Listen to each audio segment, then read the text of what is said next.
Let's pretend you're inventing the game of baseball today. 9 innings, 3 outs, 2 teams, 9 players, infield, outfield, 4 bases, a first baseman, second baseman, shortstop, third baseman, catcher, pitcher, right field, left field, center field. And you need a home run fence, 2 foul poles, which should actually be called fair poles, because if you hit them, it's a fair ball. Fair line, stay fair ball, it's off the pole! So just change them to fair poles, because we're making the game right now. And after all of that, now you need to determine how you're going to call balls and strikes. Option A, computers, lasers, sensors, and even a satellite. Technology that's all used to track a pitch. It can even track the velocity where it enters the strike zone, where it exits the strike zone. It can even read the barcode off of the ball while it's traveling through the strike zone. It does this with 100% accuracy. That means it's right all of the time. Every single time. Or option B, Phil. Who's Phil, you ask? Well, he's the umpire, the guy who stands behind home plate who calls balls and strikes. Phil is very good at calling balls and strikes. He's an excellent umpire. Phil loves baseball. He's collected the 1991 Upper Deck Baseball collection. 78% of the time, he's right all the time. That's how good Phil is. In fact, he's so good, he gets paid $500,000 a year. The 3-2 pitch. Outside ball, fork off. Marty Foster was going to ring it up, and he did. Let's talk about that 78%. That means that 22 out of 100 balls are called strikes. Why it's in, Michael. Wait a minute. Here we go. And he is thrown out. 3-1 to Big Poppy. In there for a strike, and now David is angry. Here's the 3-2, check swing, and it's in there for a strike 3. He's not on the swing.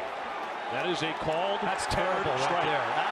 And 22 out of 100 strikes are called balls. Oh, goodness, it was right down the middle. Oh, man, 100 miles an hour right down the heart. Wow. And 100. Oh. What? Strike 1. You know, should have been. It's a pitch he's still working on. Was that? He called it a ball? He called that a ball. You may be asking, why does this matter? Why should I care? Picture this. It's the World Series. Game 7. Blue Jays vs. Dodgers. 2 outs. Bottom of the 9th. Winning run on third for the Dodgers. Bases loaded. 3-2 count. Jordan Romano throws a nasty breaking ball that catches the edge of the strike zone, and the ump calls it a ball. The winning run comes in from third base, and the Dodgers win the World Series.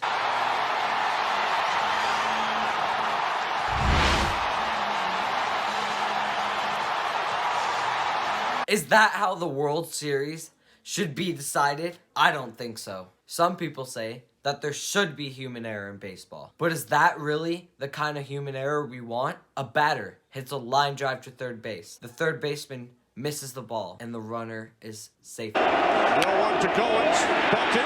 Belton goes to third. Bases loaded. He dropped it. That's a human error we want from the players. But the human error from the umpires is different. The umpires can't decide where the game is going. Jordan Romano is paid millions of dollars a year to throw strikes. 2-2, and he got him with a 99-mile-an-hour fastball. Fastball.